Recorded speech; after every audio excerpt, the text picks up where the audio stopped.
Hello, son of God, and my brother. This is the part 6 of the series The Illusions of the Ego, and today's teaching is the ego body illusion. Share my mind, and you don't die. Give as you receive, and your release is Satan. All things work together for good.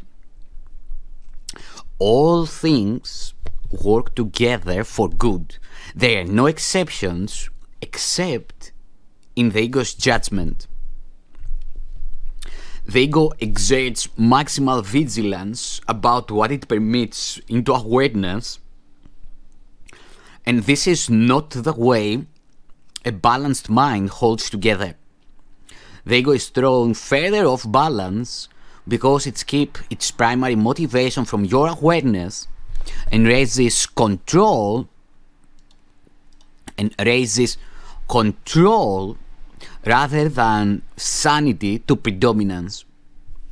The ego has every reason to do this according to the thought system which gave rise to it and which it serves.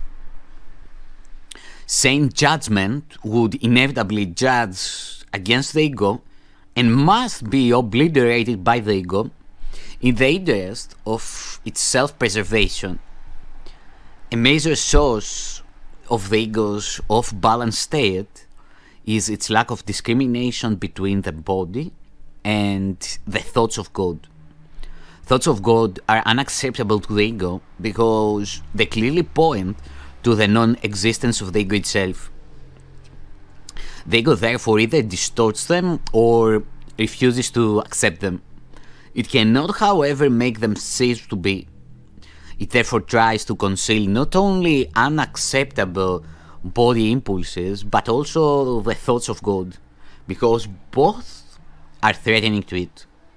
Being concerned primarily with its own preservation in the face of threat, the ego perceives them as the same.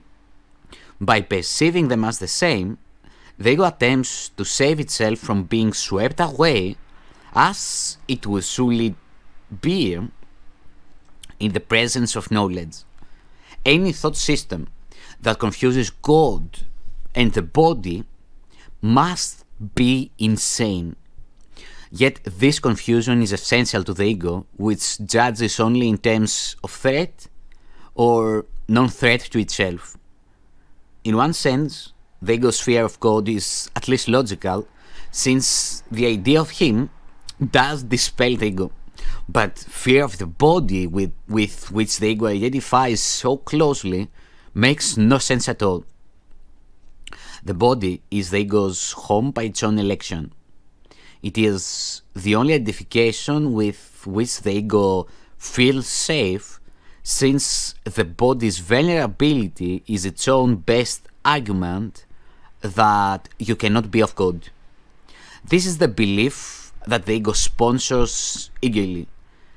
Yet, the ego hates the body because it cannot accept it as good enough to be its home.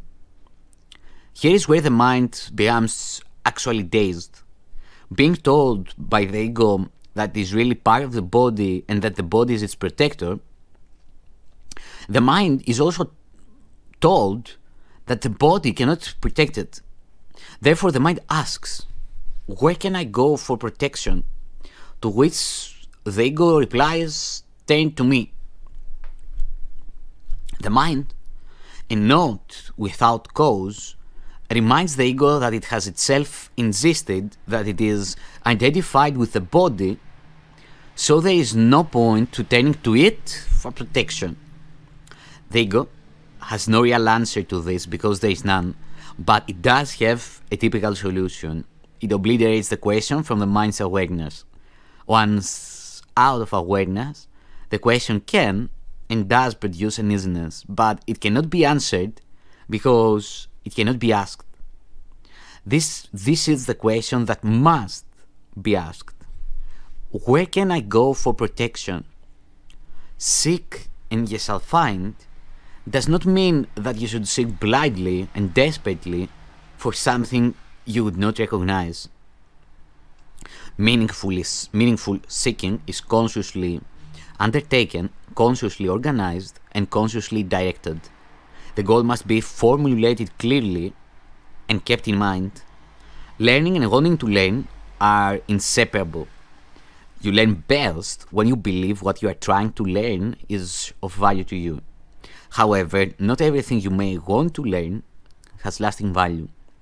Indeed, many of the things you want to learn may be chosen because their value will not last.